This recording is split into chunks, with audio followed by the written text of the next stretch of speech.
तो हम लोग क्वेश्चन लिया कह रहा है कि predict the reactivity, predict the order of reactivity of the following compounds in SN1 and SN2 reaction.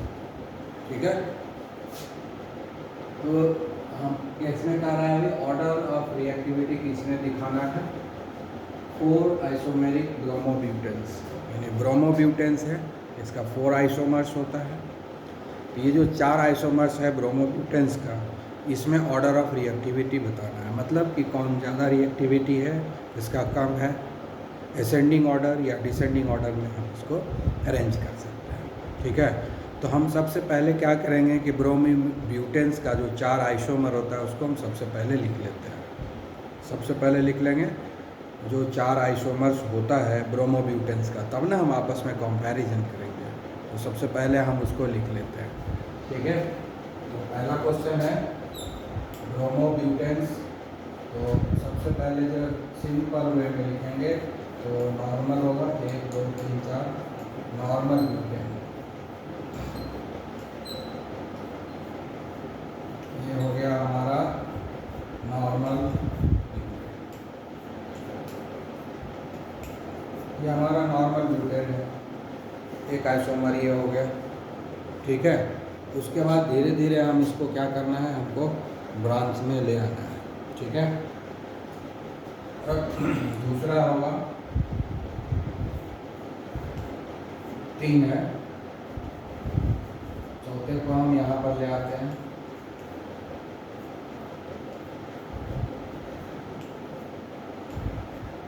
ये भी ब्रोमोब्यूटेन ही है। ठीक है, ये दूसरा हो गया। अब तीसरा को लिखना पड़ेगा, तभी ना होगा। ठीक है, ये दोनों जो है प्राइमरी है। अब जो है 1 2 3, इसी से ब्रोमीन जुड़ा हुआ है, इससे एक कार्बन, इसको उठा के यहाँ ले आए।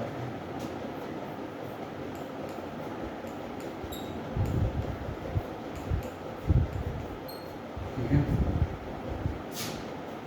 ये तीसरा आइसोमर हो गया हमारा, एक आइसोमर और बनेगा।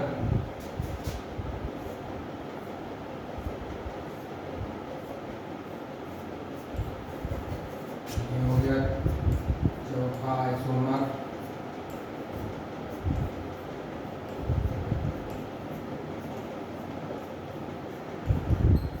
ये चौथा आइसोमर हो गया।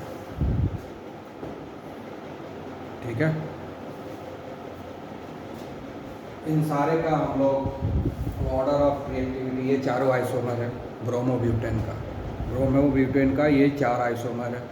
अब इसका देखना है SN1 और SN2 में रिएक्टिविटी क्या है। तो हम सबसे पहले SN1 में देखते हैं।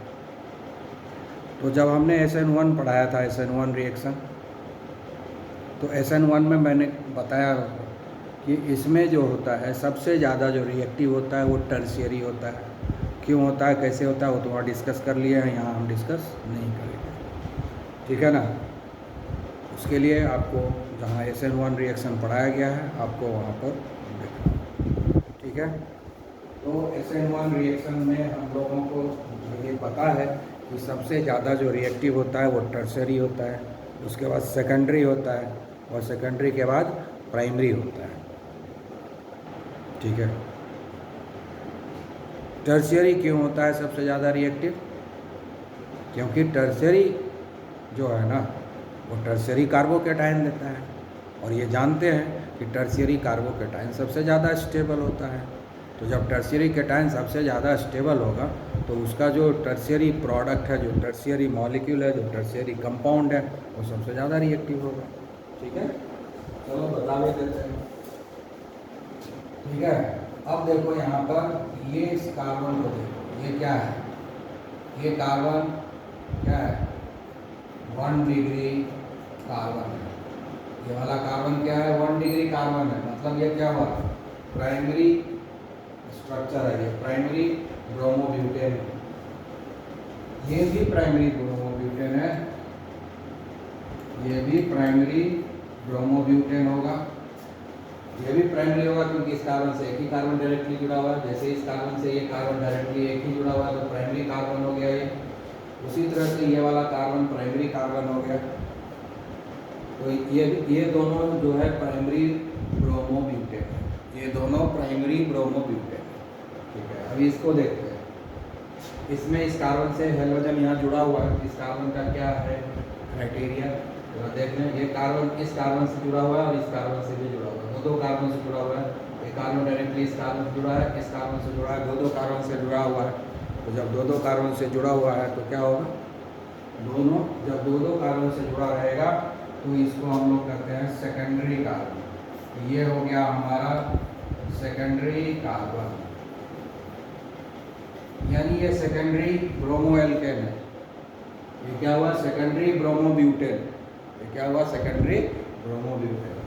अब तीसरा ये देखते हैं, इस कार्बन से हेलोजन ग्रुप जुड़ा हुआ है ब्रोमीन, और इस कार्बन से डायरेक्टली 1 2 3 ये तीनों कार्बन डायरेक्टली इससे जुड़ा हुआ है ना। इसीलिए ये क्या हो गया, टर्शियरी कार्बन। इसलिए ये कार्बन क्या कहलाएगा, टर्शियरी कार्बन। ये टर्शियरी कार्बन हुआ, सेकेंडरी कार्बन हुआ। ठीक है, तो ये हो गया टर्शियरी ब्रोमोब्यूटेन, ये हो गया टर्शियरी ब्रोमोब्यूटेन, ये हो गया सेकेंडरी ब्रोमोब्यूटेन, ये हुआ प्राइमरी ब्रोमोब्यूटेन, ये भी प्राइमरी ब्रोमो, ये दो प्राइमरी मिल गया। अब यहाँ पर सोचना होगा दो प्राइमरी ब्यूटेन है तो उसमें कौन कम है और कौन ज़्यादा रिएक्टिव है, वहाँ सोचेंगे।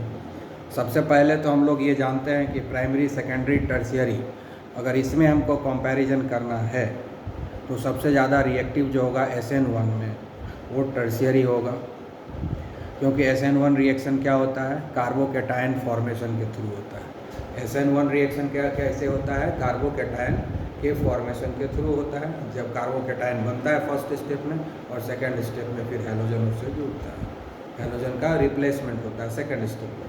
फर्स्ट स्टेप में ये टूटता है तो सबसे जल्दी यही टूटेगा, तो इसका कार्बोकेटायन सबसे ज़्यादा स्टेबल होता है। टर्शियरी कार्बोकेटायन सबसे ज़्यादा स्टेबल होता है, इसलिए टर्शियरी कंपाउंड सबसे ज़्यादा, जिसका कार्बोकेटायन सबसे ज़्यादा स्टेबल होगा SN1 में, वो सबसे ज़्यादा रिएक्टिव होगा। ठीक है, SN1 में सबसे ज़्यादा रिएक्टिव कौन होता है, जिसका कार्बोकेटायन ज़्यादा स्टेबल होगा। तो सबसे ज़्यादा जो स्टेबल कार्बोकेटायन बनाएगा वो ये बनाएगा, ये ब्रोमीन निकलेगा, ये ब्रोमीन निकल जाएगा तो ये कार्बोकेटायन बनेगा, ये टर्शियरी कार्बोकेटायन बनेगा। इसमें जो चार्ज का जो डिस्पर्सन है सबसे ज़्यादा होगा, इसलिए सबसे ज़्यादा स्टेबल कार्बोकेटायन हो गया टर्शियरी कार्बोकेटायन, इसलिए टर्शियरी सबसे ज़्यादा स्टेबल हुआ। और टर्शियरी से थोड़ा कम स्टेबल होगा ये सेकेंडरी, यहाँ सेकेंडरी कार्बोकेटायन बनेगा, और इस दोनों में प्राइमरी कार्बोकेटायन बनेगा। ये भी हटेगा, ये भी हटेगा, कार्बोकेटायन बनेगा। तो कार्बोकेटायन के बेसिस पर देखेंगे तो टर्शियरी सबसे ज़्यादा स्टेबल है, टर्शियरी से थोड़ा कम स्टेबल सेकेंडरी है, और सेकेंडरी से थोड़ा कम स्टेबल प्राइमरी है, और प्राइमरी से कम स्टेबल जो है मिथाइल कार्बोकेटायन, जो तो यहाँ है नहीं, मिथाइल कार्बोकेटायन प्राइमरी तक ही है। ठीक है, तो सबसे ज़्यादा रिएक्टिव हो गया हमारा टर्शियरी। तो अगर हम SN1 रिएक्शन का बात करेंगे, order of reactivity towards SN1 reaction, अगर इसमें हम लोग बात करेंगे तो सबसे ज़्यादा रिएक्टिव जो होगा ये टर्शियरी होगा। ये 3 डिग्री है, टर्शियरी का सबसे ज़्यादा रिएक्टिविटी होगा, तो उसी को हम सबसे पहले लिखेंगे। ठीक है, सबसे ज़्यादा रिएक्टिव ये होगा। तो CBr, इधर भी CH3 है, इधर भी CH3 है, तीनों CH3 इसी से जुड़ा हुआ है। एक साथ हम लिख देते हैं कंडेंस फॉर्मूला में CH3 ठीक है ना, एक साथ लिख दिए CH3 तीनों इसी कार्बन से जुड़ा हुआ है, इसलिए लिख दिए। सबसे ज़्यादा रिएक्टिव ये हो गया हमारा टर्शियरी। ठीक है, और टर्शियरी से थोड़ा कम रिएक्टिव होगा सेकेंडरी। ठीक है, क्योंकि इसका जो कार्बोकेटायन टर्शियरी से कम स्टेबल है। तो अब अगली बार हम इसका नाम लिखेंगे। इससे क्या जुड़ा हुआ है, Br जुड़ा हुआ है, CH3 जुड़ा हुआ है, इधर CH2 CH3 जुड़ा हुआ है। तो उसके बाद हम इसी को लिखेंगे। ठीक है, तो क्या क्या लिखना है हमको, यहाँ CH3 है, फिर ये CH2 हो गया,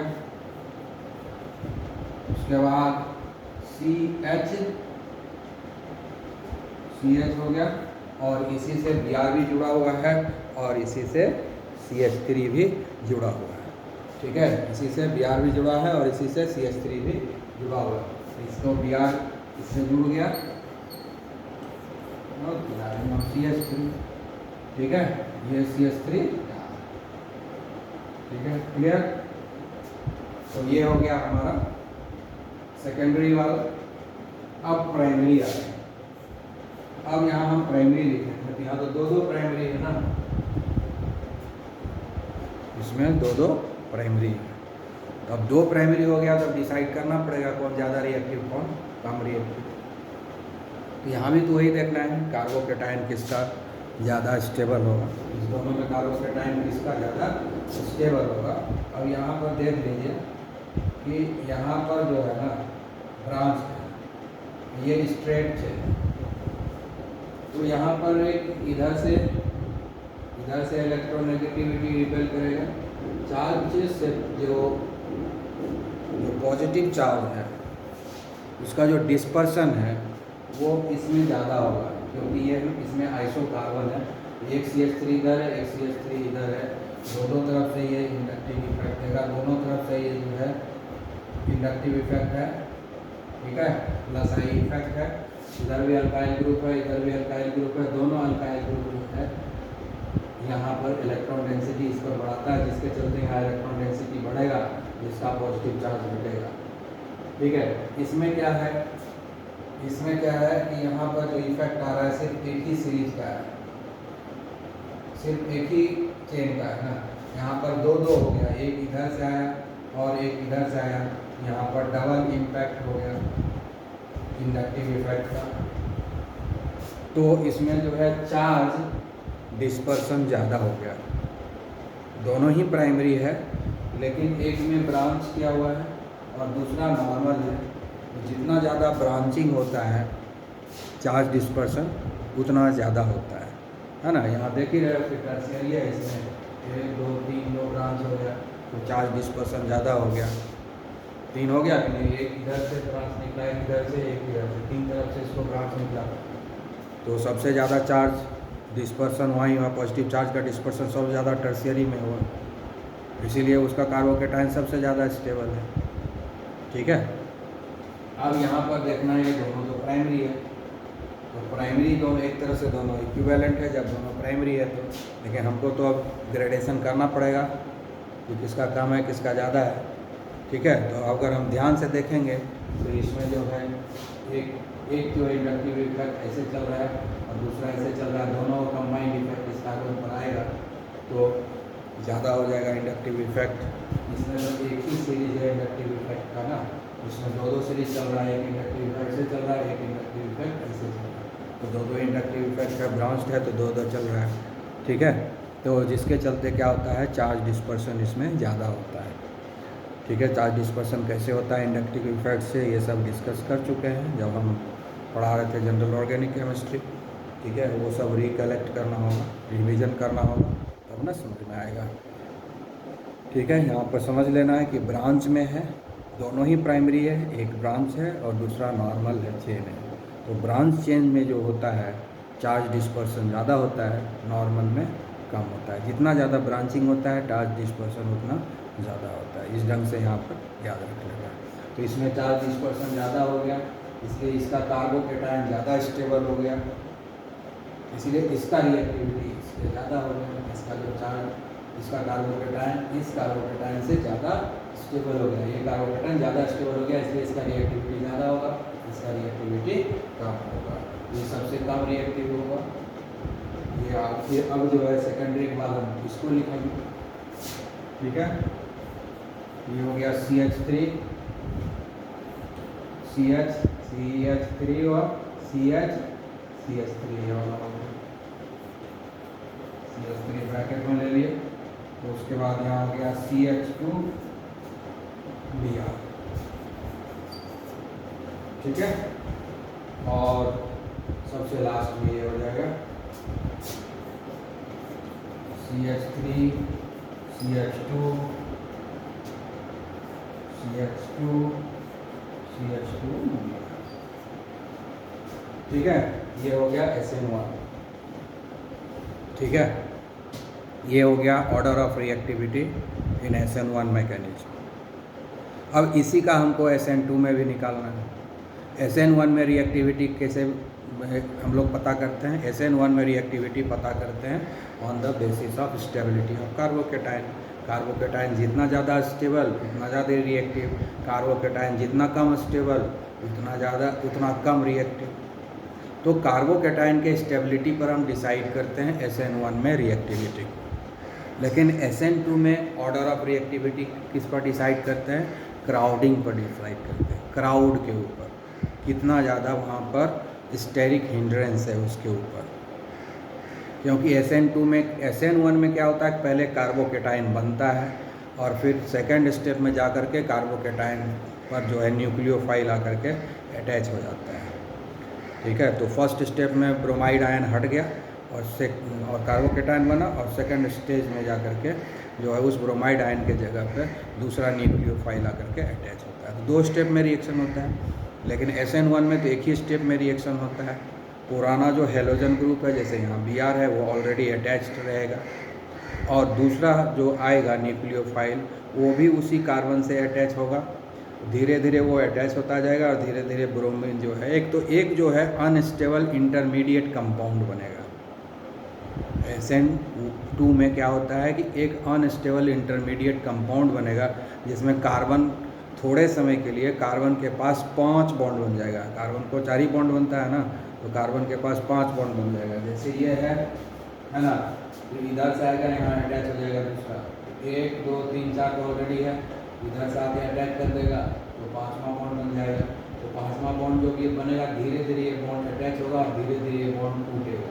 ये बॉन्ड टूट के धीरे धीरे अलग हो जाएगा और ये यानी जिसमें ये अटैच होगा पूरी तरह से टूटा हुआ नहीं रहेगा। यानी एक तरफ से जो है ब्रोमीन टूटना शुरू होगा, कार्बन ब्रोमीन बॉन्ड टूटना शुरू होगा, और दूसरे तरफ से जो नया न्यूक्लियोफाइल आएगा उसका कार्बन के साथ अटैचमेंट शुरू होगा। तो शुरुआत में तो दोनों ही रहेगा, दोनों ही कमज़ोर हो जाएगा बॉन्ड, जो कार्बन ब्रोमीन बॉन्ड भी कमज़ोर होना शुरू हो गया और उधर से वो जुड़ना शुरू हो गया। तो शुरुआत में दोनों ही कमज़ोर बॉन्ड है, धीरे धीरे कार्बन ब्रोमीन बॉन्ड धीरे धीरे और वीक होता जाएगा और अंत में टूट जाएगा। उधर कार्बन और न्यूक्लियोफाइल का बॉन्ड जुड़ता जाएगा, धीरे धीरे स्ट्रॉन्ग हो जाएगा। तो एक ही स्टेप में सारा काम हो रहा है, जुड़ भी रहा है और टूट भी रहा है, इसलिए SN2 रिएक्शन है। तो उसमें क्या होगा कि जब क्राउडिंग होगा, ठीक है ना, क्योंकि जब जुड़ रहा है घट रहा है उसमें भी वो टेट्राहेड्रल स्ट्रक्चर जब अटैक हो रहा है। अब SN1 में क्या होता है, कार्बोकेटाइन का स्ट्रक्चर होता है ट्रायगोनल प्लानर, तो सारा कुछ प्लेन में है, तो आगे से पीछे दोनों तरफ से भी अटैक कर सकता है ना, फ्रंट साइड से या रियर पोजीशन किधर से भी अटैक कर सकता है। लेकिन इसमें क्या होगा,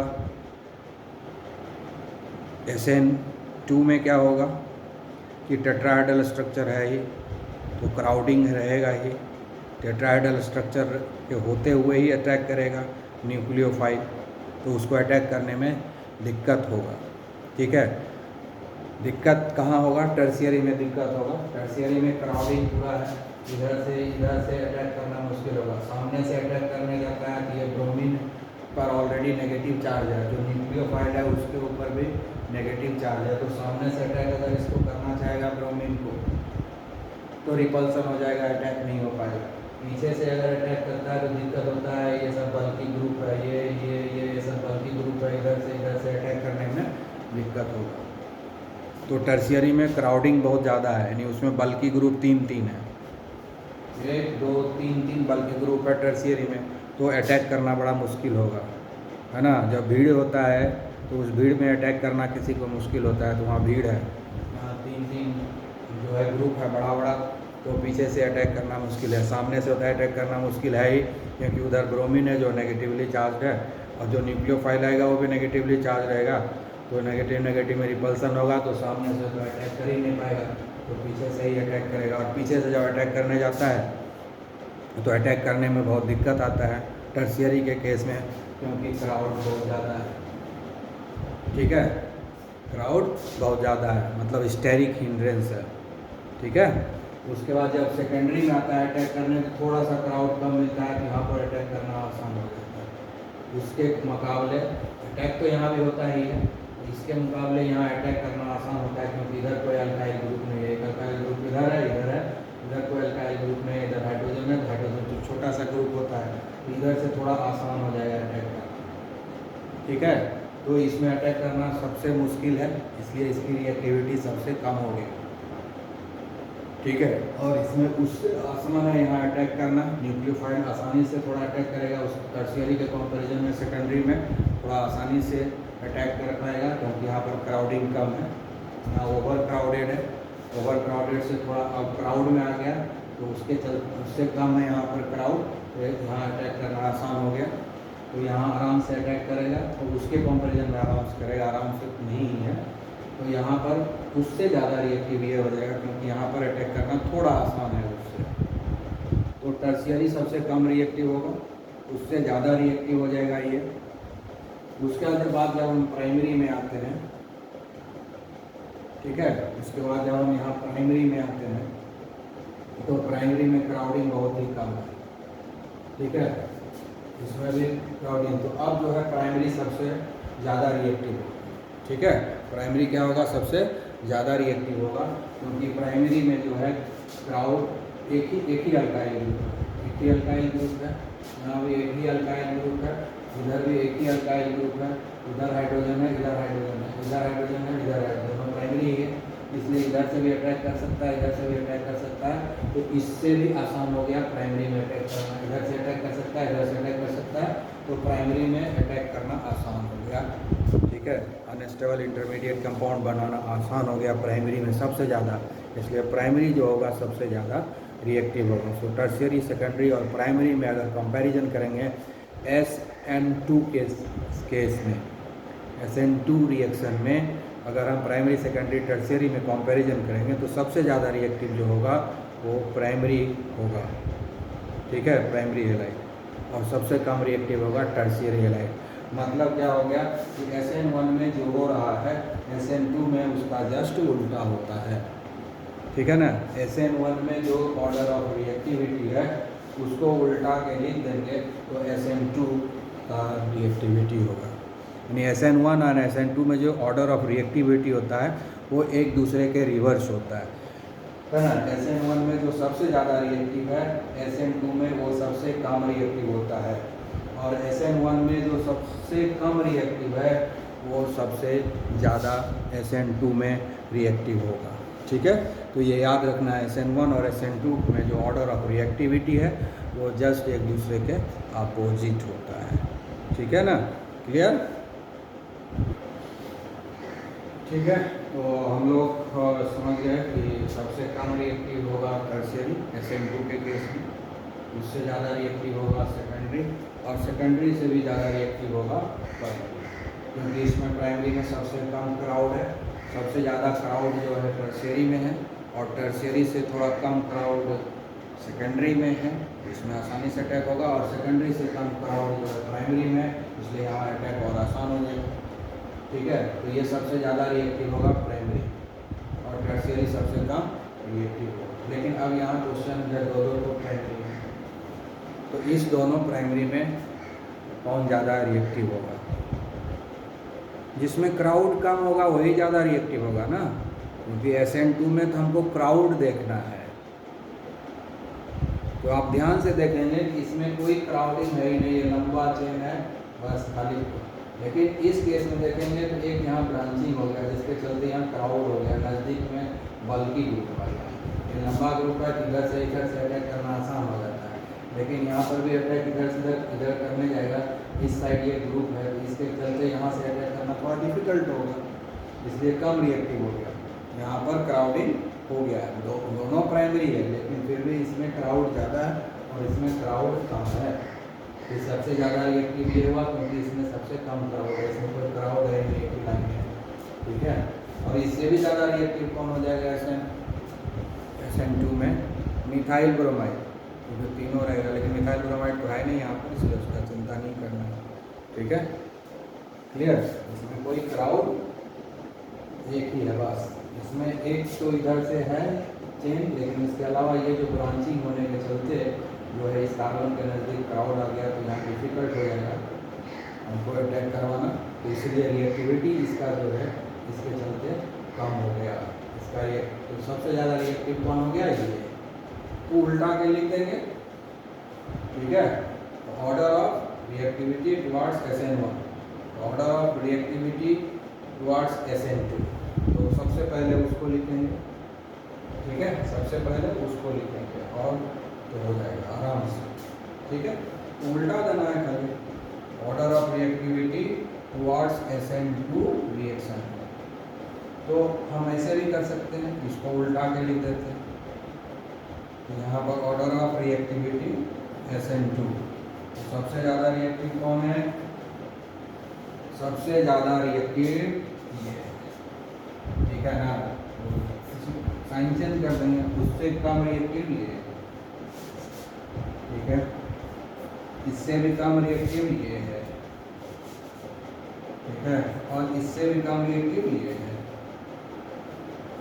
तो हमने उल्टा कर लिख दिया, ये सबसे कम रिएक्टिव, इससे ज़्यादा रिएक्टिव ये है, इससे ज़्यादा रिएक्टिव ये है, इससे ज़्यादा रिएक्टिव ये है। इसके पहले वाला जो लिखे थे वो रिएक्टिविटी डिक्रीजिंग ऑर्डर में लिखे थे, यानी वो डिसेंडिंग ऑर्डर में लिख दिए थे, ये हमने असेंडिंग ऑर्डर में लिख दिए। सबसे कम रिएक्टिव सबसे पहले और सबसे ज़्यादा रिएक्टिव सबसे, हम असेंडिंग ऑर्डर या डिसेंडिंग ऑर्डर में लिख सकते हैं रिएक्टिविटी को, क्योंकि यहाँ पर ये तो नहीं दिया कि आप असेंडिंग ऑर्डर में लिखेंगे कि डिसेंडिंग ऑर्डर में लिखेंगे, तो दोनों में कोई भी लिख सकते हैं, ऑर्डर ऑफ रिएक्टिविटी लिख दी।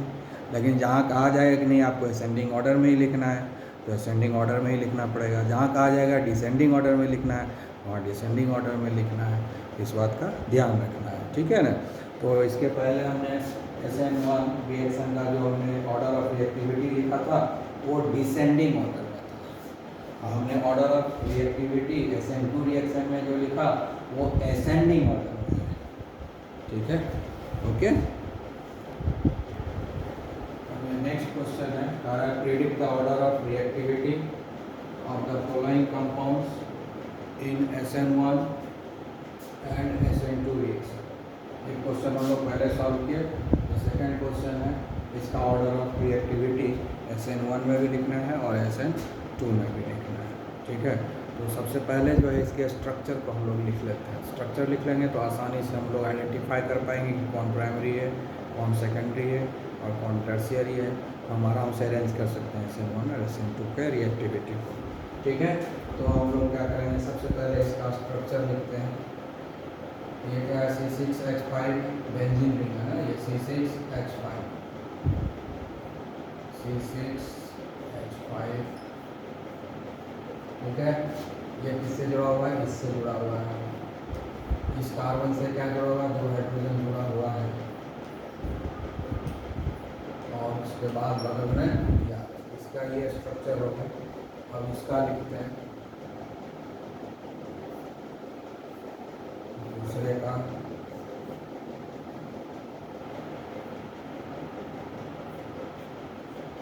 तो इसके बाद C6 इस C से जुड़ा हुआ है, इस C से एक हाइड्रोजन जुड़ा हुआ है और दूसरा C6H5 जुड़ा हुआ है इस कार्बन से। ये वाला हम यहाँ बना लेते हैं। ठीक है, ये यहाँ बन गया। उसके बाद क्या है, Br जुड़ा हुआ है इससे, हमने Br जोड़ दिया। ये स्ट्रक्चर, इसका स्ट्रक्चर ये हो गया, इसका स्ट्रक्चर ये हो गया। अब ये तीसरा को हम लोग लिखते हैं।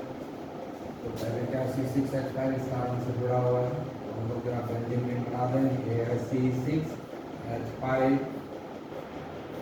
ठीक है, इससे जुड़ा हुआ है CH, इससे एक हाइड्रोजन जुड़ा है इस कार्बन से, इसी कार्बन से CH3 भी जुड़ा हुआ है, CH3 लिख दिया, और इसी से Br भी जुड़ा हुआ है। ये 3 का हो गया स्ट्रक्चर। अब एक और बचा है। ठीक है, C6H5 इस कार्बन से जुड़ा हुआ है, तो C6H5 हमने जो है बना दिया। ठीक है। ये कार्बन है, इस कार्बन से CH3 जुड़ा हुआ है तो हमने CH3 दे दिया। इसी कार्बन से C6H5 भी जुड़ा हुआ है तो ये C6H5 हम लोग बनाएंगे, ठीक है। और इसी कार्बन से फिर ये Br भी जुड़ा हुआ है तो हमने सबका स्ट्रक्चर लिख दिया, सारे का स्ट्रक्चर लिख दिया। अब सबको जो है प्राइमरी सेकेंडरी टर्शियरी में पहले क्लासीफाई कर लेते हैं, ठीक है। तो इसके हिसाब से हम लोग फिर डिसाइड कर लेंगे कि कौन ज़्यादा रिएक्टिव है, कौन का रिएक्टिव है। अब देखो इसको अगर डिसाइड करते हैं, इस कार्बन से एक कार्बन ये है, दूसरा कार्बन ये है, तीसरा कार्बन ये, 3 कार्बन से डायरेक्टली एक है ना, 3 कार्बन से डायरेक्टली एक कार्बन जुड़ा हुआ है तो ये हो गया 3 डिग्री कार्बन, ये टर्शियरी हो गया, टर्शियरी हो गया, टर्शियरी हैलाइड हो गया, ये टर्शियरी हैलाइड हो गया। अब इसमें देखिए ये कार्बन है ना, इस कार्बन से 2 कार्बन डायरेक्टली जुड़ा हुआ है, एक ये और एक ये। इस कार्बन से ये 2 कार्बन डायरेक्टली जुड़ा हुआ है तो इसलिए ये कार्बन क्या हो गया, सेकेंडरी कार्बन, है ना। जिस कार्बन से हेलोजन ग्रुप जुड़ा हुआ है उसी का हम देखते हैं। इस कार्बन से हेलोजन जुड़ा है ना, इसी का क्लास रखेंगे कि प्राइमरी है, सेकेंडरी है या टर्शियरी है। यहाँ ब्रोमीन जुड़ा हुआ है इस कार्बन से, CC का क्लास देखेंगे, ये जो है इस 1-2 कार्बन, ये दोनों कार्बन से ये जुड़ा होता है डायरेक्टली, इसलिए सेकेंडरी हो गया। अब यहाँ आते हैं, ये भी सेकेंडरी है क्योंकि ये कार्बन जो है इस कार्बन से और इस कार्बन से डायरेक्टली जुड़ा हुआ है। ये जो है इस कार्बन से और इस कार्बन से 2 कार्बन से डायरेक्टली ये जुड़ा हुआ है, ये भी सेकेंडरी कार्बन होगा, ठीक है। और ये क्या हो गया हमारा प्राइमरी होगा क्योंकि इस कार्बन से डायरेक्टली एक ही कार्बन जुड़ा हुआ है, इस कार्बन से डायरेक्टली एक ही कार्बन जुड़ा हुआ है, ये हो गया 1 डिग्री। अगर हम ऑर्डर ऑफ रिएक्टिविटी, अगर ऑर्डर ऑफ रिएक्टिविटी हम अगर देखेंगे SN2 के हिसाब से, ऑर्डर ऑफ रिएक्टिविटी लिखेंगे, order of reactivity in SN2 reaction. अगर SN2 में लिखेंगे तो सबसे ज़्यादा रिएक्टिव कौन होगा, सबसे ज़्यादा रिएक्टिव कौन होगा, टर्शियरी वाला होगा। तो डिफ़ॉल्ट है कि टर्शियरी अगर है, प्राइमरी सेकेंडरी टर्शियरी दिया हुआ है तो टर्शियरी सबसे ज़्यादा रिएक्टिव होगा। और यहाँ पर एक ही टर्शियरी है, टर्शियरी तो एक ही है ना, तो हम उसको आराम से लिख सकते हैं, सबसे ज़्यादा रिएक्टिव वो होगा क्योंकि टर्शियरी कार्बोकेटाइन सबसे ज़्यादा स्टेबल होगा, इसलिए टर्शियरी मॉलिक्यूल जो है सबसे ज़्यादा रिएक्टिव होगा। तो हम लोगों को पहले हम लोग टर्शियरी को ही लिख लेते हैं। तो सबसे ज़्यादा रिएक्टिव है C6H5, ठीक है, CH3, C6H5, ये सबसे ज़्यादा रिएक्टिव होगा, ठीक है, सबसे ज़्यादा रिएक्टिव हो गया। अब हमको देखना है, इसके बाद आता है सेकेंडरी, इसके बाद आता है सेकेंडरी, ठीक है। तो सेकेंडरी, इसके बाद सेकेंडरी है, टर्शियरी है, हमने लिख लिया सबसे पहले। ऑर्डर ऑफ रिएक्टिविटी सबसे ज़्यादा रिएक्टिव है, ये वाला सबसे ज़्यादा रिएक्टिव है, उसको हमने यहाँ पर लिखा, ठीक है। अब है सेकेंडरी से कम रिएक्टिव होता है सेकेंडरी, लेकिन सेकेंडरी दो सेकेंडरी हमारे पास 2 है, तो कौन ज़्यादा रिएक्टिव होगा देखना पड़ेगा। ये भी सेकेंडरी है, ये भी सेकेंडरी, ये भी सेकेंडरी हैलाइड है, ये भी सेकेंडरी हैलाइड है, तो ये दोनों टर्शियरी से तो कम है रिएक्टिव, वो पता है ना। टर्शियरी से तो कम रिएक्टिव है क्योंकि सेकेंडरी है, लेकिन 2 सेकेंडरी है तो उसको आपस में कंपैरिजन करना होगा कि कौन कम रिएक्टिव होगा, कौन ज़्यादा रिएक्टिव होगा। तो यहाँ पर भी वही देखेंगे हम लोग, कार्बोकेटाइन स्टेबल है कैसे पता करते हैं, जिसमें चार्ज डिस्पर्सन सबसे ज़्यादा होता है, इसमें चार्ज डिस्पर्सन सबसे ज़्यादा होता है, उसी में ना होता है सबसे ज़्यादा स्टेबल कार्बोकेटाइन, उसमें कार्बोकेटाइन स्टेबल होता है। तो अब देखते हैं किसमें चार्ज का डिस्पर्सन किसमें ज़्यादा। अब देखिए यहाँ पर कि ये जो है ये अल्काइल ग्रुप है, ये जो है फिनाइल ग्रुप है। तो इसमें क्या होगा, ये इंडक्टिव इफेक्ट देता है और ये रेजोनेंस देता है। ठीक है, ये खींचेगा ऐसे, ये अपने तरफ अट्रैक्ट करेगा पॉजिटिव चार्ज को, ये अपने तरफ पॉजिटिव चार्ज को अट्रैक्ट करेगा, ये चार्ज डिस्पर्सन को कम करेगा और ये जो है यहाँ रेजोनेंस होगा। यहाँ तो रेजोनेंस नहीं है, इसमें रेजोनेंस होगा। रेजोनेंस के थ्रू जो है पॉजिटिव चार्ज का जो है डिस्पर्सन होगा रेजोनेंस के थ्रू। ठीक है, यहाँ रेजोनेंस जो है इंडक्टिव इफेक्ट के सामने बहुत ज़्यादा स्ट्रॉन्ग होता है। इंडक्टिव इफेक्ट का इफेक्ट जो है रेजोनेंस के सामने ना के बराबर होता है। जब रेजोनेंस और इंडक्टिव इफेक्ट हो वहाँ पर रेजोनेंस को प्रीफर करेंगे। यहाँ पर ये रेजोनेंस हो रहा है इसके, क्योंकि ये बेंजीन रिंग है, इसमें alternate double bond single bond है, तो इसमें रेजोनेंस होगा। रेजोनेंस के चलते इसका जो चार्ज डिस्पर्सन होगा, जो पॉजिटिव चार्ज डेवलप होगा इसके हटने के बाद यहाँ पॉजिटिव चार्ज डेवलप होगा, उस चार्ज का डिस्पर्सन होगा। ठीक है, एक ही बेंजीन रिंग है यहाँ पर, तो रेजोनेंस के चलते चार्ज पॉजिटिव चार्ज का डिस्पर्सन होगा एक बेंजीन रिंग के चलते। इसमें दो बेंजीन रिंग है, तो ये भी खींचेगा, ये भी खींचेगा, दोनों इधर भी रेजोनेंस होगा, इधर भी रेजोनेंस होगा। तो इसके कंपैरिजन में इसमें डबल हो गया रेजोनेंस। जहाँ भी बेंजीन रिंग है वहाँ रेजोनेंस होता ही है, जहाँ भी बेंजीन रिंग है वहाँ रेजोनेंस स्टेबलाइजेशन होता ही है। तो कौन ज़्यादा स्टेबल हुआ, उसमें रेजोनेंस, ये बेंजीन रिंग में रेजोनेंस देगा, ये बेंजीन रिंग में रेजोनेंस देगा, और यहाँ पर तो एक ही बेंजीन रिंग है जो रेजोनेंस दे रहा है। यहाँ पर ये इंडक्टिव इफेक्ट दे रहा है, तो इसके जगह पर यहाँ रेजोनेंस आ गया। चलो ये और ये सेम है, ठीक है, लेकिन ये और ये तो डिफरेंट है, ये इंडक्टिव इफेक्ट दे रहा है और यहाँ रेजोनेंस दे रहा है। तो इंडक्टिव इफेक्ट के सामने ये रेजोनेंस ज़्यादा देगा ना, इसका ज़्यादा वैल्यू होगा ना। इसका मतलब क्या हुआ, ये इसका जो कार्बोकेटाइन बनेगा वो ज़्यादा स्टेबल होगा। इस दोनों को अगर हम कंपेयर करेंगे, इसका कार्बोकेटाइन और इसका कार्बोकेटाइन, तो इसका कार्बोकेटाइन जो है ज़्यादा स्टेबल होगा, इसीलिए ये जो है ज़्यादा रिएक्टिव होगा। जिसमें दो बेंजीन रिंग है वो ज़्यादा रिएक्टिव होगा, क्योंकि उसका कार्बोकेटाइन ज़्यादा स्टेबल होगा, क्योंकि चार्ज डिस्पर्सन इसमें ज़्यादा होगा। क्यों चार्ज डिस्पर्सन ज़्यादा होगा, क्योंकि दो बेंजीन रिंग है, इसलिए दो बेंजीन रिंग के चलते रेजोनेंस होगा।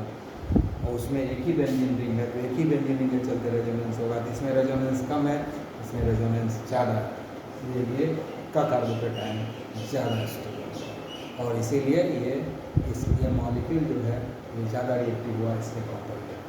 इसलिए इसको हम पहले लिखेंगे, उसको हम बाद में लिखेंगे। ये किसका है, इसका है। अब इसको लिखेंगे हम लोग C6H5 लिखा गया, उसके बाद ये CH, उसके बाद ये लिखाएगा C6H5 और फिर Br। ये ज़्यादा रिएक्टिव, कम रिएक्टिव होगा इससे। अब इसको ठीक है, इसके बाद में क्या लिखेंगे C6H5, उसके बाद हो जाएगा CH, और एक क्या है CH3 है अल्काइल ग्रुप। ठीक है, अब एक ही प्राइमरी है तो सबसे कम रिएक्टिव होगा ये, इसको सबसे लास्ट में लिख देंगे C6H5 CH2। तो प्राइमरी सबसे लास्ट में लिखाया, टर्शियरी सबसे पहले लिखाया, और बीच में ये दोनों सेकेंडरी है, तो उसमें हम लोग डिसाइड कर लिए कौन ज़्यादा स्टेबल है कौन कम स्टेबल है। तो इस तरह से ऑर्डर ऑफ रिएक्टिविटी लिखा गया SN1 रिएक्शन। SN1 रिएक्शन में सबसे ज़्यादा ये रिएक्टिव है और सबसे कम रिएक्टिव ये है। ठीक है, अरे सॉरी, ये जो हम पढ़ाए अभी ये SN1 पढ़ा है, SN2 नहीं, हाँ सॉरी। ठीक है, ये जो हम अभी बताया आपको ये SN2 नहीं है, SN1 है। तो जितना भी हम SN2 बोले अभी वो सब गड़बड़ हो गया ना, ध्यान रखना। ये हमने आपको SN1 पढ़ाया हमने, ठीक है। अभी हमने क्या पढ़ाया, SN1। अभी हमने SN1 पढ़ा है, SN2 नहीं पढ़ाया है, तो गलती से लिखा गया, स्लिप ऑफ टंग। तो अभी जितना भी डिस्कशन किए सब कुछ डिस्कशन किए, SN1 के लिए, SN2 के लिए डिस्कस नहीं किया। ठीक है, अब हम लोग SN2 के लिए डिस्कस करेंगे। डिस्कस क्या करना है, SN1 में जो रिएक्टिविटी है उसका रिवर्स होगा SN2 में रिएक्टिविटी। SN1 में जो रिएक्टिविटी है SN2 में उसका रिवर्स होगा। क्यों रिवर्स होगा, क्योंकि जिसमें ज़्यादा क्राउड होगा उसमें अटैक करना मुश्किल होगा, है ना। लास्ट वाला जो डिस्कस किए थे उसमें इसको डिटेल में डिस्कस कर लिए थे, तो उसको फिर से पीछे रिवाइंड करके पढ़ लेंगे। ठीक है, तो यहाँ जो SN2 का आप डिस्कशन कर रहे हैं, तो SN2 में क्या है, जहाँ क्राउडिंग ज़्यादा होगा वहाँ अटैक करना मुश्किल होगा, तो उसकी रिएक्टिविटी कम हो जाएगी। तो सबसे ज़्यादा क्राउड किस में होता है, टर्शियरी में। सबसे ज़्यादा क्राउड किस में होता है, टर्शियरी में। तो इसलिए टर्शियरी का रिएक्टिविटी SN2 में सबसे कम होगा, टर्शियरी का, क्योंकि क्राउड सबसे ज़्यादा है इसमें। इधर से इधर तीन तरफ से है, इधर अटैक करना डिफ़िकल्ट होगा। न्यूक्लियोफाइल को सामने से तो अटैक कर नहीं सकता है, क्योंकि इधर रिपल्सन है। आप किधर से करेंगे, इधर से है, तो सबसे ज़्यादा क्राउडिंग इसमें है। तो क्राउडिंग चूँकि इसमें सबसे ज़्यादा है, इसीलिए इसमें जो है SN2 रिएक्शन सबसे डिफ़िकल्ट होगा। ठीक है, क्योंकि स्टेरिक हिंड्रेंस सबसे ज़्यादा इसमें है, इसलिए इसमें अटैक करना मुश्किल होगा। तो सबसे कम रिएक्टिव ये होगा। ठीक है, और इससे ज़्यादा रिएक्टिव जो है सेकेंडरी होगा। ठीक है, अब सेकेंडरी में देखिए, ये दोनों तो सेकेंडरी है, ये दोनों तो सेकेंडरी है। इसमें देखिए क्राउडिंग दोनों में सेम है, क्राउडिंग दोनों में सेम है। तब आप कैसे डिसाइड करेंगे कि कौन रिएक्टिव ज़्यादा है और कौन ज़्यादा रिएक्टिव है और कौन कम रिएक्टिव है, कैसे डिसाइड करेंगे। ठीक है, इन दोनों में क्राउडिंग सेम है, ये दो ग्रुप है, इसमें भी दो ग्रुप है, इसमें भी दो ग्रुप है। लेकिन ये C6H5 है, ये भी C6H5 है। C6H5 जो होता है ना, CH3 से बड़ा ग्रुप होता है, मोटा ताज़ा होता है, और CH3 पतला दुबला होता है। तो कौन ज़्यादा डिस्टर्ब करेगा अटैक करने में, मोटा वाला आदमी है। तो C6H5 मतलब मोटा आदमी है, CH3 मतलब पतला आदमी है। तो कौन डिस्टर्ब करेगा वहाँ अटैक करने में, मोटा आदमी है तो दिक्कत होगा नज़दीक जाने में, जगह नहीं मिलेगा अटैक करने का, और पतला रहेगा तो अगल बगल से अटैक हो जाएगा थोड़ा बहुत। ठीक है कि नहीं। तो क्राउडिंग तो दोनों जगह दो है, यहाँ भी दो क्राउड है, यहाँ भी दो क्राउड है। लेकिन यहाँ पर एक तो बेंजीन रिंग सेम है, लेकिन दूसरा क्या है, एक CH3 है, यहाँ पर बेंजीन रिंग है। ये मोटा ताज़ा हो गया, ये पतला है, इसलिए यहाँ स्टेरिक हिंड्रेंस ज़्यादा होगा, यहाँ पर अटैक करना मुश्किल होगा। ठीक है, इसकी रिएक्टिविटी कम हो जाएगी, इसका रिएक्टिविटी ज़्यादा हो जाएगा, क्योंकि यहाँ पर लेस हिंड्रेंस है, बहुत कम रुकावट है, यहाँ ज़्यादा रुकावट है, इसलिए ये ज़्यादा रिएक्टिव होगा और ये कम रिएक्टिव होगा। किस केस में हम लोग बात कर रहे हैं, SN2 में बात कर रहे हैं। ठीक है, और प्राइमरी जो है इसमें तो क्राउडिंग सबसे कम है, इसलिए आसानी से अटैक होगा। तो प्राइमरी जो है सबसे ज़्यादा रिएक्टिव होगा। तो जस्ट उल्टा हो गया कि नहीं। तो अब हमको लिखना है ऑर्डर ऑफ रिएक्टिविटी SN2 का। हम लोग यहाँ पहले SN2 लिखे, अब हम SN2 का लिखेंगे। तो सबसे ज़्यादा रिएक्टिव कौन होगा SN2 में, प्राइमरी। प्राइमरी को सबसे ज़्यादा रिएक्टिव बना दिए। उसके बाद होगा सेकेंडरी। सेकेंडरी में कौन ज़्यादा रिएक्टिव होगा, जिसमें क्राउड कम है। इसमें क्राउड कम है इसलिए ज़्यादा रिएक्टिव, इसमें क्राउड ज़्यादा है इसलिए कम रिएक्टिव। और सबसे ज़्यादा क्राउड इस टर्शियरी में है इसलिए सबसे कम रिएक्टिव। ऑर्डर ऑफ रिएक्टिविटी लिखा गया, ये जो है असेंडिंग ऑर्डर में हमने ऑर्डर को लिखा है। इसके पहले डिसेंडिंग ऑर्डर में था, अभी हमने असेंडिंग ऑर्डर में लिख दिया। ठीक है, तो इस तरीके से जो है हम लोग ऑर्डर ऑफ रिएक्टिविटी लिखेंगे। ठीक है, तो जहाँ पर असेंडिंग और डिसेंडिंग मेंशन रहेगा तो हमको उसे असेंडिंग या डिसेंडिंग में लिखना है। मेंशन नहीं है तो हम असेंडिंग डिसेंडिंग जिसमें मन हो लिख सकते हैं। ठीक है, okay, have a nice day, good bye.